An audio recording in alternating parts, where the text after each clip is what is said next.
Assalamualaikum warahmatullahi wabarakatuh. Saya Gabriel Adit dari kelompok 3 ingin menjelaskan tentang kebijakan pemerintahan pada masa kepemimpinan Megawati Soekarno Putri. Yang pertama, mengadakan pemilu yang bersifat demokratis yang dilaksanakan pada tahun 2004. Yang kedua, pemerintahan Megawati berakhir setelah hasil pemilu 2004 menempatkan pasangan Susilo Bambang Yudhoyono dan Yusuf Kala sebagai pemenang. Yang ketiga, memelihara dan menetapkan stabilitas nasional. Yang keempat, menjaga keutuhan NKRI. Yang kelima, mendukung dana, tenaga, dan sumber daya lain untuk suksesnya penerapan UU tersebut. Yang keenam, melanjutkan amandemen UUD 1945. Yang kedelapan, meluruskan otonomi daerah. Undang-undang yang dibuat oleh Megawati selama menjadi presiden, yaitu Megawati Soekarno Putri, ada sejumlah undang-undang yang progresif terhadap hukum di Indonesia, namun ada juga yang konvensional. Ada beberapa undang-undang dianggap progresif, antara lain undang-undang yang mengatur pembentukan lembaga KPK, pemisahan TNI Polri, serta memisahkan pengadilan dari kewenangan pemerintah menjadi kewenangan Mahkamah Agung atau MA. Sedangkan salah satu undang-undang yang dianggap kontroversial adalah Undang-Undang Ketenagakerjaan, tanggal ditandatangani 14 bulan 1 2004. Judul Undang-Undang Perbendaharaan Negara. Di tanggal yang sama, penyelesaian perselisihan hubungan industrial. Di tanggal 15 bulan 1 2004, perubahan Undang-Undang Nomor 23 Tahun 1909 tentang Bank Indonesia. Di tahun dan di hari yang sama, ada 3 undang-undang yang ditandatangani oleh Megawati selama menjadi presiden. Dan di bulan 3 2004, perhitungan anggaran negara tahun anggaran 2002. Pemerintahan Megawati Soekarno Putri dinilai gagal dalam penegakan hukum dan pemberantasan korupsi, kolusi, dan nepotisme. Tanggapan fraksi-fraksi atas laporan Presiden Megawati dan lembaga-lembaga tinggi negara dalam rapat paripurna ketiga Sidang MPR akhir masa jabatan 2004 di gedung MPR DPR. Fraksi-fraksi juga memuji prestasi pemerintahan Megawati atas penyelenggaraan pemilihan umum 2004 yang aman, damai, dan demokratis. Lemahnya penegakan hukum di era pemerintahan Megawati dinilai telah menyebabkan membudayanya korupsi di Indonesia. Fraksi Reformasi bahkan menyatakan, korupsi yang terjadi sudah sangat parah. Laporan Badan Pengawas Keuangan menyebutkan penyimpangan keuangan negara di lingkungan pemerintah dan badan usaha milik negara mencapai 167 triliun. Masalah keamanan juga mendapat sorotan dan penilaian kepemimpinan Megawati selama kurun waktu 3 tahun. Fraksi Perserikatan Daulat Umat menilai, Presiden Megawati tidak mampu bertindak tegas sehingga aksi pengeboman dan anarkis berulang. Politik luar negeri pemerintahan Megawati. Setelah melalui kontroversi konstitusional berkepanjangan, Sidang Istimewa MPR akhirnya mencabut mandat kepresidenan Abdurrahman Wahid dan menetapkan Megawati Soekarno Putri sebagai presiden dan Hamzahas sebagai wakil presiden. Terlepas dari masih adanya resistensi berbagai kalangan kepimpinan nasional itu, hasil ini kiranya patut diterima sebagai realitas politik yang setelah diambil lembaga tertinggi yang dijamin Undang-Undang Dasar Negara Republik Indonesia tahun 1945. Terlebih lagi, kepemimpinan baru ini sudah memperoleh legitimasi lebih luas setelah mendapat pengakuan internasional dari berbagai negara. Meskipun demikian, pergantian pemimpin nasional bukan solusi akhir dari setumpuk persoalan yang dihadapi bangsa ini. Pemerintahan baru di bawah duet Megawati Hamzahas dihadapkan oleh aneka masalah dan persoalan mendasar yang dialami rakyat akibat krisis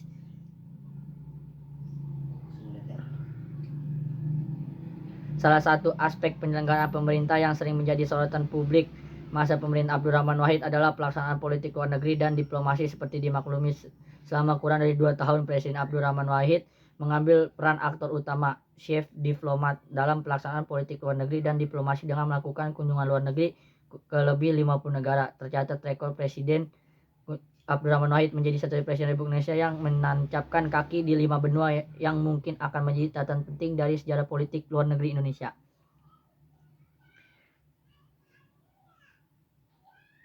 Pemerintahan kebijakan luar negeri pemerintahan Megawati dan dialokasikan untuk membantu mengurangi penderitaan rakyat di daerah-daerah itu tanpa harus mengabaikan pelaksanaan politik luar negeri dan diplomasi sebagai salah satu aspek penting penyelenggaraan pemerintah yang pelaksanaannya di bawah koordinasi Menteri Luar Negeri, dan yang lebih penting untuk membuktikan kepada rakyat bahwa pemerintah Megawati memiliki sense of urgency dan sense of crisis yang belum berhasil dibangun pemerintah. Presiden Megawati Soekarno Putri pada masa awal kepemimpinannya. Pertama, meminta penundaan pembayaran utang sebesar US$ 5,8 miliar pada pertemuan Paris Club ketiga dan mengalokasikan pembayaran utang luar negeri sebesar 119,3 triliun. Kedua, kebijakan privatisasi BUMN. Ketiga, di masa ini juga direalisasikannya berdirinya KPK, tetapi belum ada gebrakan konkret dalam pemberantasan korupsi. Padahal keberadaan korupsi membuat banyak investor berpikir 2 kali untuk menanamkan modal di Indonesia dan mengganggu jalannya pembangunan nasional. Kebijakan-kebijakan lainnya pada masa Megawati memilih dan menetapkan ditempuh dengan meningkatkan kerukunan antar elemen bangsa dan menjaga persatuan dan kesatuan. Upaya ini terganggu karena peristiwa Bom Bali yang mengakibatkan kepercayaan dunia internasional berkurang. Membangun tatanan politik yang baru diwujudkan dengan dikeluarkannya Undang-Undang tentang Pemilu, Susunan dan Kedudukan MPR atau DPR, dan pemilihan Presiden dan Wapres. Menjaga keutuhan negara kesatuan Republik Indonesia, setiap usaha yang mengancam keutuhan NKRI ditindas tegas seperti kasus Aceh, Ambon, Papua, Bukso. Hal tersebut diberikan perhatian khusus karena peristiwa lepasnya Timur dari RI. Melanjutkan amandemen Undang-Undang 1945 dilakukan agar lebih sesuai dengan dinamika dan perkembangan zaman. Meluruskan otonomi daerah. Keluarnya Undang-Undang tentang otonomi daerah menimbulkan penafsiran yang berbeda dengan pelaksanaan otonomi daerah. Karena itu, pelurusan dilakukan dengan pembinaan terhadap daerah-daerah masalah yang ada. Tidak ada masalah yang berarti dalam masa pemerintahan Megawati kecuali peristiwa Bom Bali dan perebutan Pulau Ligitan dan Sipadan. Megawati adalah anak kedua Presiden Soekarno.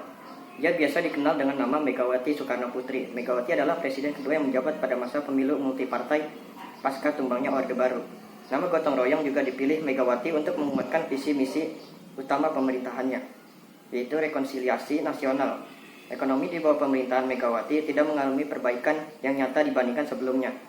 Meskipun kurs rupiah relatif berhasil dikendalikan oleh Bank Indonesia menjadi relatif lebih stabil. Megawati Soekarno Putri berpenampilan tenang dan tanpa kurang acuh dalam menghadapi persoalan. Tetapi dalam hal-hal tertentu, Megawati memiliki determinasi dalam kepemimpinannya. Misalnya mengenai persoalan di BPPN, kenaikan harga BBM, dan pemberlakuan darurat militer di Aceh, Nangroe, Darussalam. Sebagai presiden pertama wanita di Indonesia, ia merupakan presiden pertama peletak dasar ke arah kehidupan demokrasi. Pembaharuan yang dilakukan sebagian besar di bidang ekonomi dan politik, sebab pada masa pemerintahannya, masalah yang dihadapi kebanyakan merupakan warisan pemerintahan Orde Baru, yaitu masalah krisis ekonomi dan penegakan hukum. Salah satu kebijakan ekonomi Megawati yang dinilai berani adalah mengakhiri program reformasi kerjasama dengan IMF pada Desember 2003 yang lalu dilanjutkan dengan privatisasi perusahaan negara dan divestasi bank guna menutup defisit anggaran negara. Semua opsi yang ditawarkan IMF sifatnya mencekik leher bagi Indonesia. Sifatnya menggantung Indonesia supaya terus bergantung pada IMF, ujar Menteri Negara Perencanaan dan Pembangunan Nasional atau Ketua Bappenas saat itu. Setelah mengakhiri kerjasama dengan IMF, Megawati menerbitkan Instruksi Presiden Nomor 5 Tahun 2003 tentang paket kebijakan ekonomi. Sesudah berakhirnya program IMF untuk menjaga stabilitas ekonomi makro, ada beberapa poin penting dalam kebijakan tersebut di sektor fiskal misalnya. Misalnya ditandai dengan reformasi, kebijakan perpajakan, efisiensi belanja negara dan privatisasi BUMN. Di sektor keuangan, dilakukan perencanaan jaring pengaman sektor keuangan, investasi bank-bank di PPPN, memperkuat struktur governance bank negara, sektor pasar modal, asuransi, dan dana pensiun.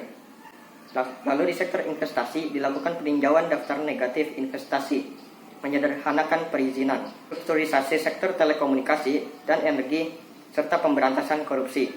Dampaknya dinilai cukup baik. Kurs rupiah yang semulanya Rp9.800 pada tahun 2001 menjadi Rp9.100 pada tahun 2004. Tingkat inflasi ini menurun. Kendati berhasil melakukan pencapaian di bidang ekonomi dan politik, terutama dalam menghasilkan produk undang-undang mengenai pelaksanaan otonomi daerah, pemerintahan Presiden Megawati belum berhasil melakukan penegakan hukum law enforcement. Berbagai kasus KKN yang diharapkan dapat diselesaikan pada masa pemerintahannya menunjukkan masih belum maksimal upaya Presiden Megawati dalam penegakan hukum, terutama kasus-kasus KKN besar yang melibatkan pejabat, sehingga proses hukum terhadap beberapa kasus berjalan sangat lambat dan berimbas pada belum adanya pembuktian dari kasus-kasus yang ditangani. Keberhasilan ialah politik kabinet gotong royong yang cukup tangguh untuk mengatasi. Dengan adanya KPK, negara dapat lebih mudah menangkap para koruptor. Ekonomi dengan adanya privatisasi BUMN, negara berhasil menaikkan pertumbuhan ekonomi Indonesia menjadi 4,1%. Perlindungan perempuan dan tenaga kerja Indonesia dapat mengurangi tingkat kekerasan dalam lingkungan kerja dan rumah tangga, dan mengurangi jumlah perdagangan manusia. Presiden Megawati juga berfokus pada kebijakan melawan teroris. Ia menggalang kerjasama internasional, khususnya negara-negara di Asia Tenggara, untuk memerangi terorisme. Megawati Soekarno Putri, ia berhasil menciptakan peraturan perundang-undangan tentang anti-teroris. Pelaku bom Bali yang terjadi pada tahun 2002 berhasil ditangkap dan dihukum mati. Meskipun hubungan Indonesia dan Australia pada masanya itu merenggang sejak dimulainya referendum Timur dan Timur. Cukup sekian penjelasan dari kelompok 3. Wassalamualaikum warahmatullahi wabarakatuh.